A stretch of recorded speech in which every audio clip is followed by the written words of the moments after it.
Hello everyone, welcome back to the channel. My name is Himanshu Agnihotri. तो बेटा, जो बच्चे 10th का जिनका रिजल्ट आ गया, जो 11th में एंट्री मार चुके हैं, उनकी केमिस्ट्री की शुरुआत हो चुकी है और ये बैच आपका स्टार्ट हो रहा है for class 11th horizon academy के अंदर, जिसका एड्रेस आपको यहाँ पे नीचे कहीं आपको देखने को मिल जाएगा। यमुना विहार में हमारी दिल्ली में कोचिंग है, तो आप लोग पहली बात तो आइए जल्दी से। और ऑनलाइन वाले बच्चों के लिए भी यहाँ पे एक गिफ्ट है। वही गिफ्ट ये है कि जितने भी चैप्टर्स आपके हैं स्टार्टिंग से लेके एंड तक, उनके एक एक करके जो बच्चे ऑनलाइन पढ़ना चाहते हैं, जो बच्चे कोचिंग तक नहीं आ सकते, उनके लिए हम लोग ट्राई करेंगे कि हम पूरा सिलेबस आपको पढ़ाएं। लेकिन पूरा सिलेबस अपलोड करने में थोड़ा सा टाइम लगेगा, लेकिन जितने चैप्टर्स जल्दी जल्दी आपके यूटी में आ रहे हैं उन्हें हम पहले से कंप्लीट कर देंगे, ठीक है ना। फिलहाल के लिए अब जो बच्चा 10th से सीधे 11th में एंट्री मारता है, तो उसके लिए सबसे बड़ा टारगेट ये होता है कि 11th में और 10th में डिफरेंस किस चीज का है। देखो, 11th में आपको 2 किताबें पढ़नी पड़ेंगी केमिस्ट्री की, 2 किताबें पढ़नी पड़ेंगी फिजिक्स की, 2 ही किताबें पढ़नी पड़ेंगी बायो की, मैथ्स वालों को मैथ्स का। 10th में आपने एक साइंस की बुक पढ़ी थी एनसीईआरटी के अंदर, जिसके अलग अलग आपके अंदर चैप्टर मिल गए थे। भैया इसके अंदर केमिस्ट्री के 4 चैप्टर हैं, 4 फिजिक्स के हैं, बाकी बायो के हैं। तो अब एक बार मैं आज की जो क्लास है इसे मैं इंट्रोडक्शन क्लास बोलता हूं, और इस इंट्रोडक्शन क्लास में हम लोग क्या करेंगे, पहले समझेंगे कि क्लास 11th के अंदर एक्चुअल में हमें क्या क्या चीजें पढ़नी है और इस सिलेबस को किस तरीके से हम लोग डिवाइड करेंगे, किस तरीके से क्या स्ट्रेटेजी हमारी रहेगी ना पढ़ने की, ठीक है ना।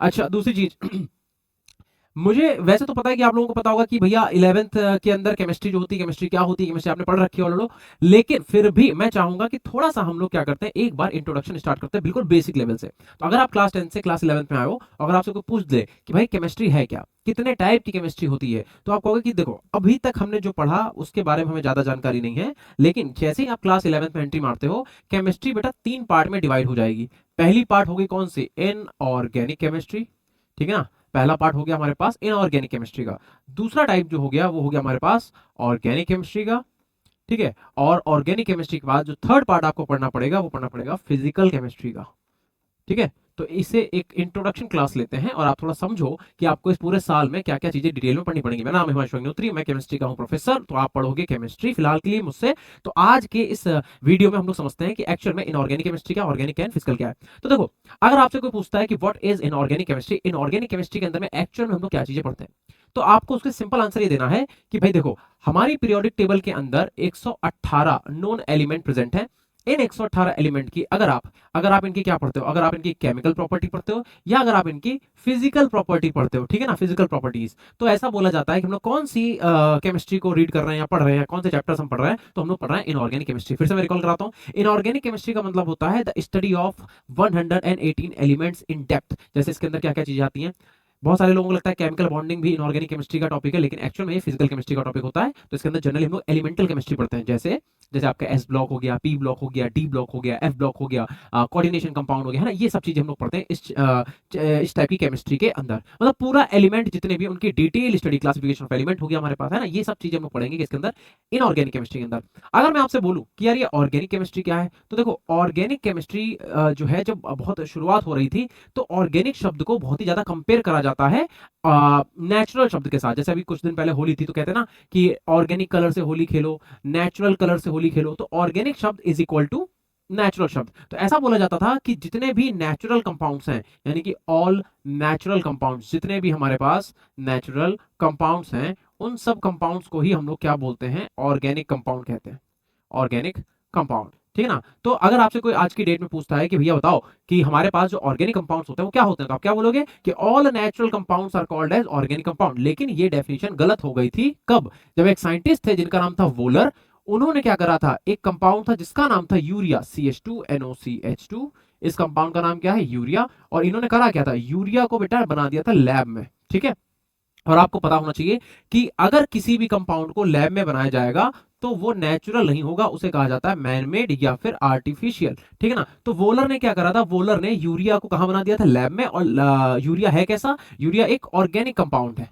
तो आप मेरी बात समझ रहे हो, तो यूरिया कैसा, ऑर्गेनिक कंपाउंड। तो ऑर्गेनिक कंपाउंड को क्योंकि लैब में बना दिया, तो ये तो आर्टिफिशियल हो गया, ये मैन मेड हो गया। तो इसका मतलब अब ये नेचुरल कंपाउंड नहीं रहा। तो ये डेफिनेशन हमारी पूरी तरीके से सही नहीं है। तो अगर आपसे कोई कहता है कि क्या सिर्फ नेचुरल कंपाउंड्स को ही ऑर्गेनिक कंपाउंड कहते हैं, तो आप बोलोगे नहीं, ऐसा नहीं है। वोलर जो थे, वोलर ने क्या करा था, यूरिया को बना दिया था कहां, लैब में। और कोई चीज अगर लैब में बनाई जाती है तो इट इज मैन मेड या फिर आर्टिफिशियल। फिर इसके बाद आए थे कोल्बे, इन्होंने एसिटिक एसिड बना दिया था। तो ऐसे करके बहुत सारे कंपाउंड्स को लैब में प्रिपेयर किया जाने लग गया। तो इसका मतलब ये डेफिनेशन हमारी होगी गलत। तो अगर ये डेफिनेशन गलत गलत हो गई तो सेकंड डेफिनेशन क्या है बताओ जरा, सोचो एक बार वीडियो को पॉज करो और सोचो कि अगर हमारे पास नेचुरल कंपाउंड्स को ऑर्गेनिक कंपाउंड नहीं कहते हैं तो किसे कहते हैं। तो आप लोगों ने क्लास 10th में जो सबसे ज्यादा चीजें पढ़ी हैं वो है रिगार्डिंग किसके, कार्बन के, है ना। तो आप ये कह सकते हो कि all carbon containing compounds, all carbon containing compounds, है ना, जितने भी कार्बन कंटेनिंग कंपाउंड्स हैं, कार्बन कंटेनिंग कंपाउंड्स, उन सभी कंपाउंड को ही हम लोग क्या कहते हैं, ऑर्गेनिक कंपाउंड कहते हैं। उन सभी कंपाउंड को अपन क्या बोलते हैं, ऑर्गेनिक कंपाउंड। लेकिन बेटा ये डेफिनेशन जो है, ये भी डेफिनेशन पूरी तरीके से क्या है, गलत है। क्यों गलत है, क्योंकि नेचर में कुछ कंपाउंड ऐसे मिले जैसे साइनाइड हो गया, जैसे थायोसाइनाइड हो गया, एक्सेट्रा, इनके अंदर कार्बन तो प्रेजेंट है बट स्टिल ये ऑर्गेनिक कंपाउंड नहीं है, they are inorganic compound. Cyanide आपको पता होगा सेब का जो बीज होता है ना, एप्पल के अंदर जो बीज होता है उसमें साइनाइड प्रेजेंट होता है, पॉइजन है एक तरीके से, हमारे खाने की चीज नहीं है। तो कहने का मतलब ये है कि हमसे अगर ये बोला जाए कि जितने भी कार्बन कंटेनिंग कंपाउंड्स हैं उन्हें ही हम लोग ऑर्गेनिक कंपाउंड कहते हैं, तो ये बात भी बिल्कुल सही नहीं है। क्यों, क्योंकि कुछ कंपाउंड नेचर में ऐसे मिले, साइनाइड, थायोसाइनाइड एक्सेट्रा, कि इनके अंदर कार्बन तो प्रेजेंट था but still they are inorganic compound. तो अगर अगर हमारे पास ऑर्गेनिक कंपाउंड ये वाले भी नहीं है, नेचुरल कंपाउंड्स को ऑर्गेनिक कहते हैं, ये भी बात गलत है। अगर ऑल कार्बन कंटेनिंग कंपाउंड्स इन्हें भी नहीं कहते, ये भी बात गलत है। तो सही बात क्या है, तो सही बात बेटा ये है जो कि ऑलरेडी तुम क्लास 10th के चैप्टर नंबर 4 में पढ़ चुके हो, कार्बन एंड इट्स कंपाउंड के अंदर ही एक टॉपिक था हाइड्रोकार्बन, ठीक है ना। तो अगर आपसे पूछा जाए कि एक्चुअल में ऑर्गेनिक कंपाउंड क्या है, तो आप बोलोगे hydrocarbons, hydrocarbons and it's derivatives. तो जितने भी हाइड्रोकार्बन हैं और उनके जो डेरिवेटिव्स हैं, carbon and hydrogen and oxygen, इनके जो कंपाउंड्स होते हैं, यानी कि हाइड्रोकार्बन और उनके जो डेरिवेटिव होते हैं, डेरिवेटिव का मतलब जो हाइड्रोकार्बन से आप बनाते हो, ठीक है ना, उन्हें हम लोग ऑर्गेनिक कंपाउंड कहते हैं। और बेटा ये डेफिनेशन आपकी 100% सही है। तो आपको पता होना चाहिए कि अगर आपसे पूछा जाए कि ऑर्गेनिक कंपाउंड क्या है, तो आपको यह भी पता होना चाहिए कि नेचुरल कंपाउंड्स को भी ऑर्गेनिक कहा जाता था अर्ली स्टार्टिंग टाइम में। कुछ किताबों में आपको देखने को मिल भी जाएगा, बट ये बात गलत हो गई थी क्योंकि जो वोलर थे, वोलर ने यूरिया को कहां बना दिया था, लैब में, और यूरिया क्या है, एक ऑर्गेनिक कंपाउंड है। फिर उसके बाद कोलबे ने एसिटिक एसिड को बना दिया था, ऐसे ही ऑर्गेनिक कंपाउंड को लैब में बनाया जाने लग गया, इस वजह से डेफिनेशन ये गलत हो गई। सेकंड डेफिनेशन आपको दी गई थी कि all carbon containing compounds are called as organic compound, लेकिन ये डेफिनेशन इसलिए गलत हो गई क्योंकि कुछ कंपाउंड्स थे साइनाइड, थायोसाइनाइड, जिनके अंदर कार्बन तो प्रेजेंट था but still they are inorganic compound. और तीसरी और मोस्ट एक्यूरेट डेफिनेशन आपके सामने क्या लिखी है, आज के टाइम पे अगर आपसे कोई पूछता है कि एक्चुअल में फिर ऑर्गेनिक कंपाउंड क्या होते हैं, तो आप बोलोगे कि जो हाइड्रोकार्बन्स होते हैं और इनके जो डेरिवेटिव्स होते हैं उन्हीं को हम लोग क्या बोलते हैं, ऑर्गेनिक कंपाउंड। आई बात समझ में कि नहीं। तो ये कहानी है। तो आपको समझ में आ गया कि इनऑर्गेनिक कंपाउंड क्या होते हैं, आपको ये भी समझ में आ गया कि ऑर्गेनिक कंपाउंड क्या होते हैं। अब आते हैं फिजिकल केमिस्ट्री या फिजिकल केमिस्ट्री के अंदर हम लोग क्या चीजें पढ़ते हैं वो क्या है। तो अब देखो, जब आप फिजिकल केमिस्ट्री का, जैसे हम लोग पहला चैप्टर पढ़ेंगे some basic concept of chemistry physical chemistry के अंदर, तो फिजिकल केमिस्ट्री के अंदर आपको बहुत सारे न्यूमेरिकल्स देखने को मिलते हैं। इसका क्या मतलब हुआ, इसका ये मतलब हुआ कि अगर आप फिजिकल केमिस्ट्री के बारे में बोलो तो आप ये बोल सकते हो कि भाई एक तरीके से it is a mathematical branch of chemistry, it is a mathematical branch of chemistry, branch of chemistry. कैसे, देखो जैसे फॉर एग्जांपल मान लो अगर आप नीट के बच्चे हो तो आप मान लो बड़े होकर डॉक्टर बने। अब डॉक्टर बनने के बाद सपोज आपको क्या करना है, आप डॉक्टर भी कई टाइप के होते हैं ना, तो मान लो आप सर्जरी करने वाले बने, लेकिन आपके यहाँ पे एक डॉक्टर आया जो एनेस्थीसिया देता है, ठीक है। तो मान लो कोई एक आदमी है जिसकी एज है 27, कोई एक और अंकल हैं, ठीक है, जिनकी एज है सपोज आप लगा लो कि इनकी एज होगी 85 के आसपास, और एक मान लो छोटा सा बच्चा भी आया है जिसकी एज अभी सिर्फ और सिर्फ 7 साल है, ठीक है। तो अगर मैं आपको बोलूं कि इनका सबका मतलब, जैसे ऑब्वियसली आप सर्जन हो और आपको क्या करना है, इन सबका एक ऑपरेशन करना है, छोटा सा, कोई भी छोटा सा ऑपरेशन, सपोज पथरी का ऑपरेशन, स्टोन का ऑपरेशन करना है, और बहुत माइल्ड ऑपरेशन है, ठीक है ना, बट स्टिल तुम्हें क्या करना पड़ेगा, इन सबको बेहोश करना पड़ेगा। ऐसे तो नहीं करोगे भैया उधर देखो यहाँ से चीरा मारा स्टोन बाहर, ऐसा तो नहीं कर सकते। तो क्या करोगे, इन्हें आपको बेहोश करना पड़ेगा, ठीक है। आप बेहोश कर भी नहीं सकते, है ना, एनेस्थीसिया देने के लिए एक डॉक्टर आता है सरकारी, और वो क्या करेगा, इन सबको एनेस्थीसिया देगा। लेकिन आप ऑब्जर्व कर रहे हो, आप मुझे बताना एज अ डॉक्टर, अगर मैं आपको बोलूं कि इस 27 साल के आदमी को हम 20 ml एनेस्थीसिया बेटा दे रहे हैं, तो क्या इज दैट पॉसिबल कि इस 5 साल के बच्चे को या 7 साल के बच्चे को भी 20 ml दे दें और इस 85 ईयर ओल्ड आदमी को भी हम 20 ml एनेस्थीसिया दे दें? ऐसा पॉसिबल होगा क्या? एनेस्थीसिया क्या है? एनेस्थीसिया एक केमिकल कंपाउंड है जो बॉडी में जाके रिएक्शन करके आपको सुला देगा, है ना, बेहोश कर देगा। तो ये बेहोश होना क्या है, केमिकल प्रोसेस ही तो है, एक केमिकल रिएक्शन है। बट उस केमिकल रिएक्शन को किस इंसान को कितना देना है वो आप एक नंबर से डिसाइड करते हो, और नंबर जहां भी आ गया मतलब मैथमेटिक्स। अब जैसा suppose we don't know anything about anaesthesia कितना देते हैं, बट मान लो अगर हमें इतना लेकिन पता है कि अगर इसे 20 ml दिया जा रहा है, इसे 20 ml तो नहीं दे सकते, है ना। सपोज हम कह रहे हैं कि इसे देंगे सपोज 10 ml के आसपास, ठीक है, और इसे सिर्फ दे सकते हैं 12 ml के आसपास। तो ये बेटा 12, ये 20, ये 10, ये क्या है, ये नंबर है। और जहां भी नंबर की हेल्प से आप केमिस्ट्री की स्टडी करोगे उसी को कहते हैं फिजिकल केमिस्ट्री। आई मेरी बात समझ में कि नहीं। और एग्जांपल ले लो, फॉर एग्जांपल, ठीक है, देखो और एग्जांपल देखो, जैसे बहुत सिंपल सी बात समझो, जैसे अगर हम और एग्जांपल यूज करें, आप बस एक बात बताओ, जैसे एक ग्लास है और एक ग्लास ये है, इस ग्लास के अंदर सपोज एल्कोहल है, ठीक है ना। और आपको पता होना चाहिए जितने भी लिकर्स होते हैं इनके अंदर एल्कोहल कौन सा यूज होता है, C2H5 एंड OH, एथेनॉल। और मैं आपको बता दूं जितने हैंड सैनिटाइजर होते हैं उसमें भी एथेनॉल का ही यूज हम लोग करते हैं फिलहाल। अब मैंने क्या करा, एक पैक बन रहा है भाई एथेनॉल, अब एथेनॉल के साथ जनरली क्या होता है, वाटर मिला लिया, चलो। अब मैं आपको बोल रहा हूँ कि सपोज इस सोल्यूशन के अंदर जो एल्कोहल है उसका अमाउंट सपोज है 60 ml, बहुत ध्यान सुनना, और बचा हुआ 40 ml मिला रखा है इसमें पानी, यानी कि ये बन गया पैक, ठीक है ना। बट अगर आप ओवरऑल सोल्यूशन देखोगे तो ये 100 ml ही रहेगा। और आगे चलते हैं, यहां पे मैंने देखा इसमें क्या है, इसमें मैंने ऐसा कर रखा है कि एल्कोहल का जो अमाउंट ले रखा है वो ले रखा है 40 ml ओनली, प्लस 60 ml इसमें मिला रखा है वाटर। 60 ml क्या मिला रखा है इसके अंदर, वाटर। तो 40 और 60 ये भी कितना हो गया, 100। अब जरा मुझे आप एक बात बताओ, ये भी 100 ml का ग्लास है, ये भी 100 ml का ग्लास, इसके अंदर भी मतलब 100 ml सोल्यूशन, इसके अंदर भी। एक पर्सन ए है, एक पर्सन बी है, पर्सन ए इसे पीता है, पर्सन बी इसे पीता है। अगर पर्सन ए और पर्सन बी दोनों अपने अपने ग्लास को 1 सेकेंड में फिनिश कर ले तो किस पर्सन को ज्यादा नशा होगा। नशा होना is also a chemical property या केमिकल रिएक्शन। आपने अल्कोहल का कंजप्शन किया जो कि नहीं करना चाहिए obviously, just for example alcohol आपने पिया, अल्कोहल बॉडी के अंदर गया, स्टमक में पहुंचा, स्टमक की जो वॉल होती है वो क्या करेगी, उसे एब्जॉर्ब करेगी, एब्जॉर्ब करके क्या करेगी, ब्लड में डिजोल्व करेगी। ब्लड जाएगा कहाँ, ब्रेन में, ब्रेन में जाके फिर वो एक्टिवेट कर देगा कि भैया आप देखो सही चल रहा है सब कुछ, ये कहानी है। तो कहने का मतलब ये है फिलहाल के लिए, अगर पर्सन ए और पर्सन बी इस अल्कोहल का कंजप्शन करते हैं तो यहाँ पे जो अल्कोहल का अमाउंट है आप कहोगे सर यहाँ 60 ml अल्कोहल है जबकि यहाँ पे कितना है, ओनली 40 ml अल्कोहल है। अगर दोनों एक एक सेकेंड में अपने अपने ग्लास को घटक जाते हैं तो ऑब्वियसली जिसका अल्कोहल का अमाउंट ज्यादा है उसे नशा क्या होगा, ज्यादा होगा, इससे कम होगा। तो नशा होना again is a chemical property, जैसे अभी आपने एनेस्थीसिया से नशा देके बेहोश किया था। तो ये जो केमिकल प्रॉपर्टी आप किसकी वजह से बता पा रहे हो, आप ये नंबर देख रहे हो, आप कह रहे हो कि यहाँ पे 60 ml है और यहाँ पे 40 ml है। तो अगेन आपने क्या करा, 60 और 40 नंबर है, नंबर मतलब मैथमेटिक्स, यानी कि आपने वापस से मैथमेटिक्स का यूज करके किसका आपने वो कर लिया, स्टडी कर ली, केमिकल्स की। तो यानी कि जब भी आप मैथमेटिक्स का यूज करके केमिकल की स्टडी करोगे इसी को बोलते हैं फिजिकल केमिस्ट्री, ठीक है ना। तो ये कहानी है। तो अगर आपसे कोई पूछता है व्हाट इज फिजिकल केमिस्ट्री तो आप बोलोगे कि it is a mathematical branch of chemistry. तो आई होप तुम्हें समझ में आ गया होगा कि अगर हम 11th की बात करें तो 11th के अंदर हम लोगों को क्या क्या पढ़ने को मिलेगा, हमें पढ़ने को मिलेगा इनऑर्गेनिक केमिस्ट्री, हमें पढ़ने को मिलेगा inorganic sorry organic chemistry and physical chemistry. Inorganic chemistry क्या होती है, अगेन मैं बता रहा हूं कि एलिमेंटल केमिस्ट्री को एक तरीके से आप कह सकते हो इनऑर्गेनिक केमिस्ट्री। ऑर्गेनिक केमिस्ट्री की 3 डेफिनेशन है, 2 गलत है, एक सही है। सही कौन सी है, हाइड्रोकार्बन एंड इट्स डेरिवेटिव। और फिजिकल केमिस्ट्री के बारे में आप क्या बताओगे कि भैया it is a mathematical branch of chemistry. तो पहली चीज तो आपको ये समझ में आया होगा कि क्लास 11th में आने के बाद आपको ये 3 अलग अलग केमिस्ट्री पढ़नी पड़ेगी, ठीक है ना। अब अगर मैं आपको बोलूं कि आपने क्या पढ़ रखा अभी तक, तो आप कहोगे सर हमने इसमें से जो आपने ऑर्गेनिक केमिस्ट्री वाली बात बोली थोड़ी वो पढ़ रखी है और थोड़ी सी इनऑर्गेनिक भी। जैसे अगर मैंने अभी बोला आपके थोड़ी देर पहले मैंने आपको बोला कि हाइड्रोकार्बन्स, ठीक है ना, हाइड्रोकार्बन्स। तो हाइड्रोकार्बन्स आप लोगों ने ऑलरेडी पढ़ रखा है। कितने टाइप के होते हैं हाइड्रोकार्बन्स, तो आप कहोगे सर हाइड्रोकार्बन्स जो होते हैं बेसिकली वो होते हैं 2 टाइप के। एक कौन से हो गए, एक हो गए हमारे पास ओपन चेन कंपाउंड, है ना, या अगर मैं इसे हाइड्रोकार्बन ना लिख के ऑर्गेनिक कंपाउंड बोलूं तो ज्यादा बेटर है, ओपन चेन कंपाउंड। और दूसरे हमारे पास कौन से हो जाएंगे, दूसरे होता है हमारे पास क्लोज चेन कंपाउंड, दूसरे हो गए क्लोज्ड चेन कंपाउंड, ठीक है। अब जो हमारे पास ओपन चेन कंपाउंड होते हैं बेटा ये होते हैं 2 टाइप के। एक होते हैं हमारे पास सैचुरेटेड हाइड्रोकार्बन जो कि आपने ऑलरेडी पढ़ रखा है हाइड्रोकार्बन, और दूसरे हमारे पास कौन से होते हैं बेटा, दूसरे होते हैं अनसैचुरेटेड हाइड्रोकार्बन, अनसैचुरेटेड हाइड्रोकार्बन्स।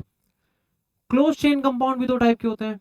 एक होते हैं वैसे तो और भी इनका क्लासिफिकेशन है बट वो क्लास में करेंगे, अभी डिटेल से आप पहले आप इसका इंट्रोडक्शन लो बस, है ना। एक होते हैं एलिसाइक्लिक, नहीं सॉरी मैंने क्या लिख दिया, एलिसाइक्लिक कंपाउंड्स। और अगले होते हैं बेटा हमारे पास एरोमेटिक कंपाउंड्स, एरोमेटिक कंपाउंड्स, ठीक है। अब आपने पढ़ रखा है कि those compounds in which carbon carbon single bond is present are called saturated hydrocarbon. जहां पे कार्बन कार्बन के बीच में सिंगल बॉन्ड आएगा उसे कहेंगे सैचुरेटेड हाइड्रोकार्बन। और बेटा इन्हीं को हम लोग क्या बोलते हैं, इन्हें ही हम कहते हैं एल्केन्स। क्या कहते हैं, एल्केन्स। और एल्केन्स का जो जनरल फॉर्मूला होता है वो क्या होता है CN H2N प्लस 2।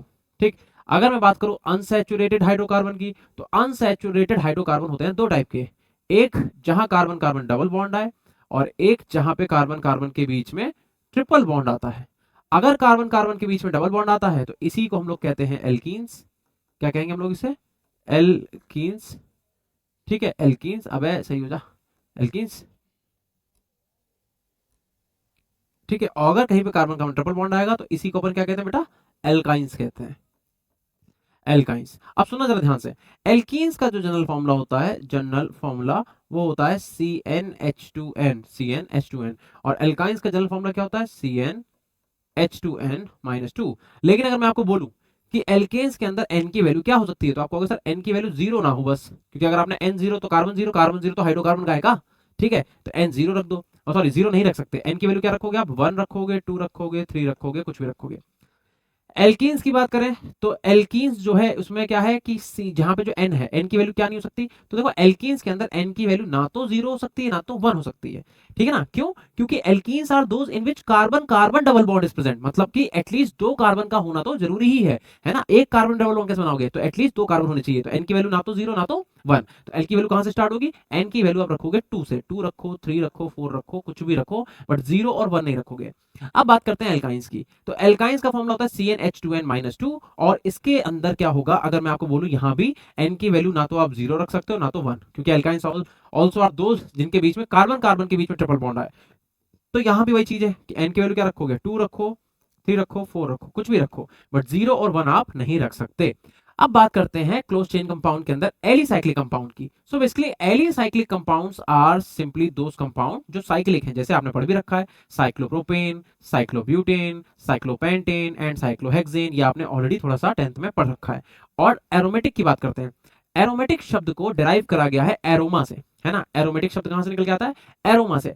एरोमा का मतलब होता है फ्रेग्रेंस, यानी कि स्मेल, यानी कि एरोमेटिक कंपाउंड्स आर दोस जो बहुत अच्छी स्मेल प्रोड्यूस करते हैं। ठीक है, अब सोचो अगर ये बहुत अच्छी स्मेल प्रोड्यूस करते हैं तो इन्हें कहां यूज करा जाता होगा? जितने भी परफ्यूम बनते हैं उन्हें बनाने में एरोमेटिक कंपाउंड का यूज करा जाता है। लेकिन आप ध्यान रखना, जो परफ्यूम आप यूज करते हो उसकी बॉटल के पीछे लिखा होता है कि अपनी बॉडी से इसे 15 सेंटीमीटर दूर रख के इसे स्प्रे करें, 15 या 20 सेंटीमीटर दूर रख के। रीजन बीइंग कि जो एरोमेटिक कंपाउंड्स होते हैं, जितने भी एरोमेटिक कंपाउंड्स होते हैं, जनरली आर कैंसर कॉजिंग। तो क्योंकि ये कैंसर कॉजिंग भी होते हैं, इसीलिए अपनी बॉडी से दूर रख के स्प्रे करना चाहिए। हम लोग कैसे करते हैं? पूरा ऐसे नहाए पड़े, ऐसा हमें नहीं करना चाहिए। बट आपने क्या क्या पढ़ रखा है? आपने एरोमेटिक कंपाउंड्स के अंदर पढ़ रखा है बेंजीन, पढ़ा है कि नहीं पढ़ा है? बेंजीन। देन उसके बाद नैप्थलीन। नैप्थलीन जानते हो? जब आप पब्लिक टॉयलेट यूज करते हो, जनरली पब्लिक टॉयलेट में तो बहुत ज्यादा नहीं होता, लेकिन होता है, आजकल हर जगह ही होता है। अगर कायदे का वॉशरूम है तो आप देखो वहां पे व्हाइट कलर की बॉल्स होंगी या पिंक कलर की ऐसे करके गोल गोल करके बॉल ऐसे रखा होता है, उसमें से स्मेल आती है ना, तो उसी को कहते हैं नैप्थलीन। एंड देन उसके बाद क्या होता है? एंथ्रासीन। ठीक है, ध्यान रखना, एंथ्रासीन जो होता है, जो कोलतार होता है, उसकी वेपर्स में पाया जाता है। ठीक है ना? जो रोड बनती है ना, तो रोड में एक कंपोनेंट यूज करते हैं डामर। डामर मतलब ब्लैक कलर का कोलतार रोड पे जो बनता है, तो उसे जलाते हैं जब, तो उसकी वेपर्स में होती है एंथ्रासीन, तो ये हार्मफुल होती है। तो यानी कि अगर कहीं पे तुम्हें डामर जलता हुआ दिख जाए तो तुरंत अपने नाक को ढक लेना। हालांकि जो वहां पे वर्कर होते हैं उन्हें भी करना चाहिए, लेकिन अभी देखो जो भी है फिलहाल आप लोगों को लेकिन ध्यान रखना है कि अगर कहीं पे कोलतार जलाया जा रहा है तो वो वेपर्स हमारे लिए अच्छी नहीं है, हमारे लिए बहुत ही डेंजरस है। ठीक है, तो जब भी वहां से निकलो मास्क लगाओ, मुंह पे हाथ रखो या रुमाल से ढको, कुछ भी करो। फिलहाल अगर मैं आपको बोलूं इसका नाम क्या है, तो दिस इज बेंजीन। ये आप लोगों ने ऑलरेडी क्लास 10 में पढ़ा है। इसको बेटा कहते हैं हम लोग नैप्थलीन, नैप्थलीन। एंड इसके बाद इसे कहते हैं हम लोग एंथ्रासीन, एंथ्रासीन। तो ये तीन एरोमेटिक कंपाउंड मैंने आपके सामने लिख दिए। और भी होते हैं, ऑल्दो अगर मैं आपको बोलूं कि एरोमेटिक कंपाउंड कितने टाइप के होते हैं, तो ये भी दो टाइप के होते हैं। एक होते हैं बेंजेनॉइड, बेंजेनॉइड एरोमेटिक कंपाउंड। दूसरे होते हैं non benzenoid, non benzenoid, non benzenoid aromatic compound. ठीक है ना? तो एरोमेटिक कंपाउंड का भी आल्सो हमें फर्दर अभी क्लासिफिकेशन पढ़ना होगा, benzenoid aromatic compound, non benzenoid aromatic compound, etcetera and etcetera. तो ये एक छोटा सा जस्ट एक झलक है आपको दिखाने के लिए कि अगर आप ऑर्गेनिक केमिस्ट्री स्टार्ट करते हो तो कहानी यहां से स्टार्ट होगी। पहले आप जनरल ऑर्गेनिक केमिस्ट्री पढ़ोगे, देन आप हाइड्रोकार्बन्स पढ़ोगे, और अगर आप फिजिकल केमिस्ट्री, आपके क्योंकि स्कूलों में अलग अलग तरीके से पढ़ाया जाता है, तो अगर आप फिजिकल केमिस्ट्री स्टार्ट करोगे तो पहला चैप्टर आपको पढ़ना पड़ेगा some basic concept of chemistry. लेकिन हम स्टार्टिंग से चलेंगे, तो पहला चैप्टर हम सबसे पहले ही पढ़ेंगे। हम ऐसा नहीं करेंगे कि पहला चैप्टर लास्ट में जाके पढ़ रहे हैं, ऐसा कुछ भी हमें चेंज करने की ऐसा हमें शौक नहीं है, ठीक है। तो ये थी एक just introduction class for class 11th के जो बच्चे हैं उनके लिए। केमिस्ट्री आप लोग पढ़ो बहुत अच्छे से, जल्दी जल्दी हम वीडियोस लेके आएंगे सो दैट आपका अच्छे से प्रिपरेशन हो। और अभी से यार बनाओ अपना स्ट्रेटजी। जो भी आप स्टूडेंट हो, जो आप नीट की तैयारी कर रहे हो, चाहे आप जेई की, मैं आपको दोनों जगह मिलूंगा, चाहे आप नीट पढ़ो चाहे आप केमिस्ट्री पढ़ो, सॉरी मतलब जेई दो, है ना, केमिस्ट्री आपको दोनों जगह पढ़नी है। तो अभी से एक अच्छा सा अपना शेड्यूल बनाओ और शेड्यूल को फॉलो करो, क्योंकि स्टार्टिंग जब होती है, क्योंकि देखो अभी क्या है, 10th का रिजल्ट आया है, तो 10th का जब रिजल्ट आता है ना, तो उसमें तो हो जाता है कि जिनका अच्छा आया तो वो तो रहते हैं कि हाँ मेरा तो अच्छा आ गया, जिनका नहीं आता थोड़ा बहुत ऊपर नीचे होता है, वो सोचते हैं कि नहीं यार अब इस बार अच्छा करेंगे करेंगे, बट वो मोटिवेशन बहुत दिन चलता नहीं है, वो जाके एक हफ्ते हार्डली, उसके बाद फिर वो डाउन हो जाता है। और फिर 11th में नए नए बच्चों से दोस्ती होती है ना, फिर उसके बाद करियर या तो इधर जाना चाहिए या तो इधर जाना चाहिए। अब वही वाली बात है, तुम्हें देखना है क्लास 10th के बाद बेटा बहुत लेंथी सिलेबस आपके पास है, मैं तुम्हें डरा नहीं रहा हूँ, बस तुम्हें हकीकत बता रहा हूँ कि अगर कोई सीरियस बच्चा है जिसे नीट और जेई की प्रिपरेशन, इतने बड़े नेशनल लेवल के एग्जाम अगर आपको निकालने हैं, तो आपको एक टॉपर वाली सोच के साथ रहना पड़ेगा, अपने आप को रखना पड़ेगा। मन कर रहा है तब भी जल्दी उठना है, नहीं कर रहा है तब भी उठना है, आपके पास टाइम है फिर भी आपको होमवर्क करना है, नहीं है तब भी करना है, डेली क्वेश्चंस प्रैक्टिस करने, तब जाके कहीं इस टाइप के एग्जाम बेटा आप क्वालिफाई कर पाओगे। तो एक बढ़िया सा अपना शेड्यूल बनाओ, उस शेड्यूल को फॉलो करो और आज से लग जाओ बिल्कुल। और आप भी तैयारी करो, हम भी कोशिश करेंगे जल्दी जल्दी आपके लिए वीडियो लेके आए। फिलहाल आज की वीडियो में इतना ही। Thank you so much, bye.